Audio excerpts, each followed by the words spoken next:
Continuando o nosso curso de cálculo, para a gente prosseguir, agora a gente vai falar de funções. Essa parte também ela é muito interessante para caso você não lembre muito da matéria do ensino médio, da matemática da escola. Essa parte é importante você, então, para você revisar, né, e aprender melhor isso vai te dar mais facilidade, assim, mais base para você entender o restante do cálculo. Bom, então, o que são as funções, né? A função, ela é o objeto fundamental do cálculo, né? É o principal objeto, né, que a gente estuda, a gente ataca para tentar entender. E o cálculo ele vai dar muitas ferramentas para a gente esboçar gráficos e entender o comportamento de uma função em várias regiões dela e tudo mais. Mas aqui a gente vai dar primeiro, né, as ideias básicas, né? Bom, o que é uma função?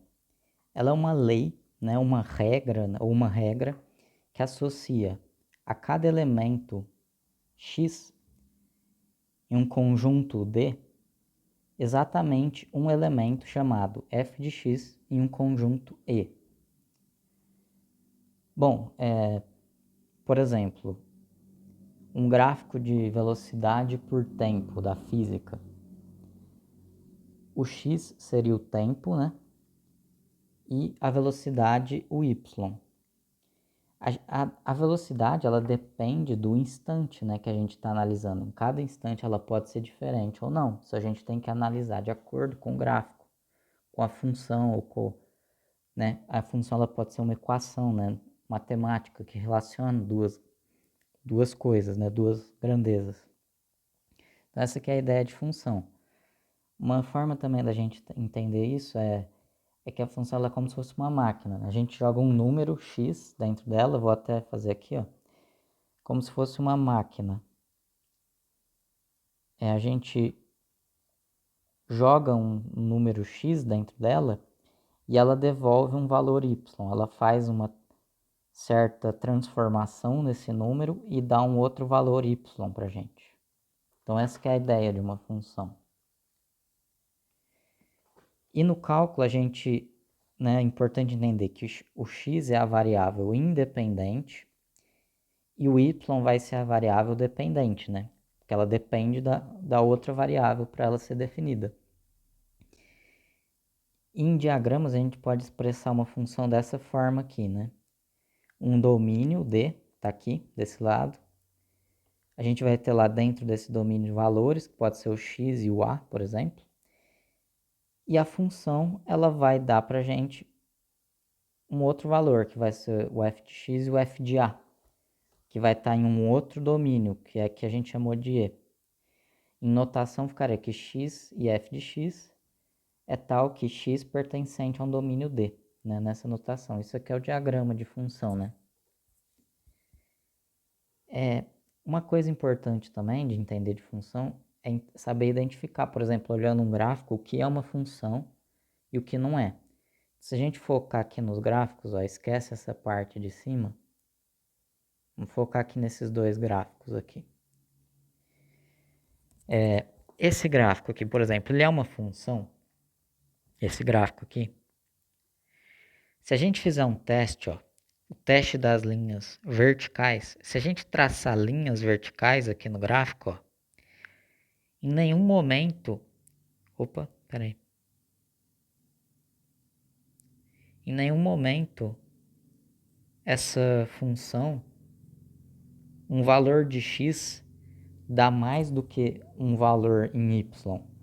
Todo valor de x, ó, tem um único valor de y, assim, respectivo. Um único valor. Nunca tem dois. Um x tem dois y. Então você pode fazer esse teste das linhas verticais para identificar se é uma função ou não. Esse segundo gráfico, por exemplo, é uma função. Se a gente fizer o teste das linhas verticais, por exemplo, aqui, ó, nessa linha aqui, ó, ela já cruza o gráfico em dois pontos. Então, isso daqui não é uma função. Porque um único x tem dois y, isso não é função.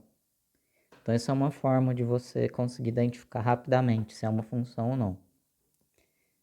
Bom, agora falando sobre algumas outras coisas de funções. Uma função, ela pode ser uma função definida por partes, né? Como que seria isso? Por exemplo, uma função f de x, focando aqui, ó, ela pode ser 1 menos x, se o x é menor ou igual a menos 1, ou ela pode ser x ao quadrado, se x maior que menos 1. Para entender isso, a gente pode fazer um gráfico para ver como que ela se comporta. Então, vamos fazer aqui um gráfico.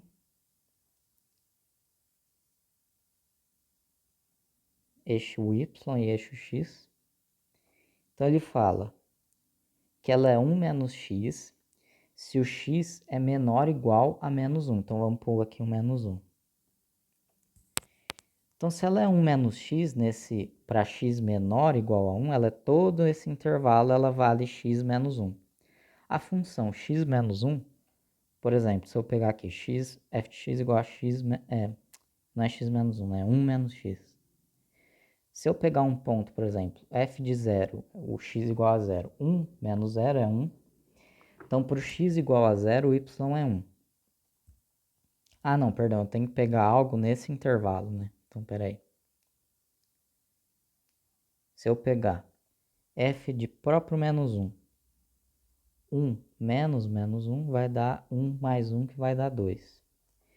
Então, o f de menos 1 é 2. Então, ela está aqui. Vou pegar um outro ponto. F de menos 2. 1 menos menos 2 vai ser 1 mais 2 vai dar 3. Então, ela vai estar mais ou menos aqui. Então, ela é uma reta, né? Ela é essa reta aqui, né?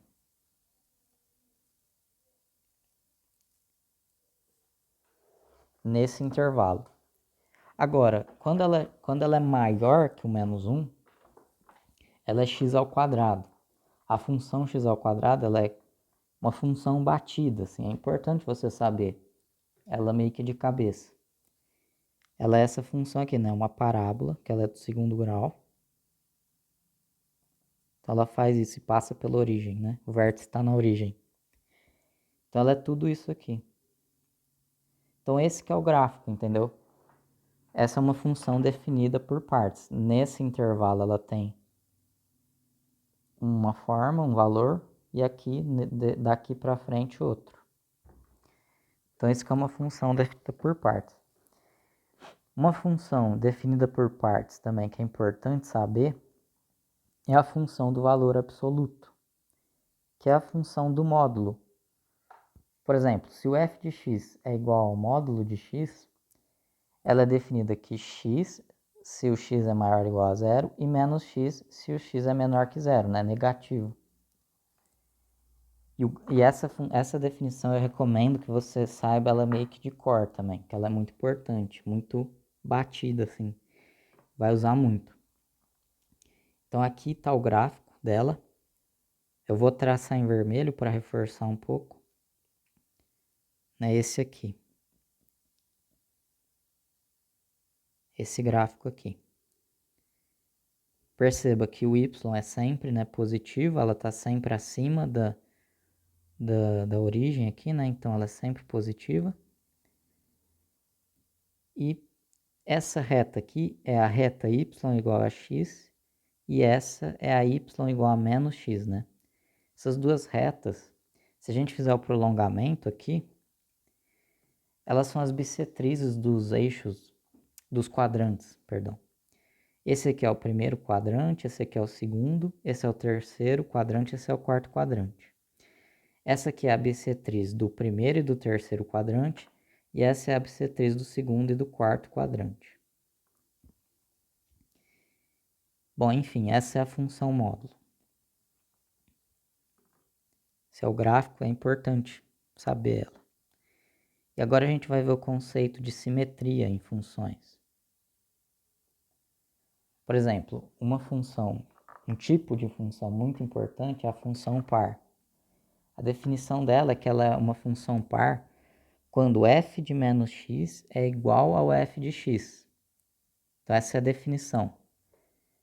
Por exemplo, se eu pegar a função, a mais batida também é importante saber é a função x². O x², o f de x é igual ao f de menos x. Por exemplo, menos 2 ao quadrado é igual a 2 ao quadrado, né, que é igual a 4. Então, isso prova que ela é uma função par, né, de acordo com a definição. Então, aqui a gente tem o gráfico, eu deixei a curva em vermelho, né, da função y igual a x ao quadrado. E as funções pares, elas têm a característica de serem simétricas em relação ao eixo y, né? Se a gente pegar esse eixo e colocar um espelho aqui, essa parte ela é simétrica, né, em relação a essa. Então, se a gente tem só esse lado aqui do gráfico, a gente consegue achar esse outro lado, né, por meio da simetria. Bom, agora outra função, outro tipo de função importante é a função ímpar, né? A definição dela é que a f de menos x é igual a menos f de x. E a função ímpar mais importante, mais batida, é o y é igual a x ao cubo, né? Só para a gente provar que ela é de fato uma função ímpar, se a gente pegar o x igual a 3 e fizer x ao cubo, né? Então vai ter 3 ao cubo é igual, ou melhor, menos 3 ao cubo é igual a menos 3 ao cubo. E de fato, menos 27 é igual a menos 27, né? Então ela de fato é uma função ímpar. E as funções ímpares, elas também têm simetria. Elas são simétricas em relação à origem. Só que você tem que pegar a parte que está no eixo, a parte que está em x maior ou igual a zero, que é tudo isso aqui, né? X maior ou igual a zero. Você gira ela 180 graus para ter a outra parte do gráfico. Então essa parte ela é simétrica em relação a essa, só que você tem que girar em 180 graus. É uma simetria um pouco mais complexa, né? Mas enfim, nada muito difícil. E bom, para terminar, agora o conceito de função crescente e decrescente, né? Uma função crescente é uma função tal que o f de x1 é menor que o f de x2, para x1 menor que x2, né? Então a f de 1, por exemplo, é menor que a f de 2, né? E o 1, de fato, ele é menor que 2. A gente vai ver como ver isso graficamente. Aí a gente vai entender bem a ideia de função crescente. E a função decrescente é o contrário, né? Quando o f de x1 é maior que o f de x2, para quando x1 menor que x2. Para a gente entender melhor graficamente, peguei dois exemplos. Essa função aqui, por exemplo, ela é crescente ou decrescente? Só de ver como a inclinação é positiva, ela é crescente. E você pode ver que, por exemplo, para o x1 igual a 1, o f de x1, f de 1, perdão, ele é menor que o f de 2, né? Então, de fato, ela é uma função crescente. Ó, o f de 1 é menor que o f de 2. E o 1 é menor que o 2. Então, ela de fato é uma função crescente, né? E aqui, no caso, em todos os reais, né? Agora aqui, nesse outro exemplo, né, nesse exemplo 2, essa função ela é tanto crescente quanto decrescente, depende do intervalo que você vai analisar. Por exemplo, nesse intervalo aqui, a função é crescente, né? Ela está com inclinação positiva. Agora, nesse outro intervalo, ela é decrescente, né? Está negativo, né, a inclinação. E nesse outro intervalo ela volta a ser crescente. Eu acho que assim, esses exemplos são muito bons para compreender a ideia, né, de função crescente e decrescente. Bom, enfim, muito obrigado. Espero que a aula tenha sido útil.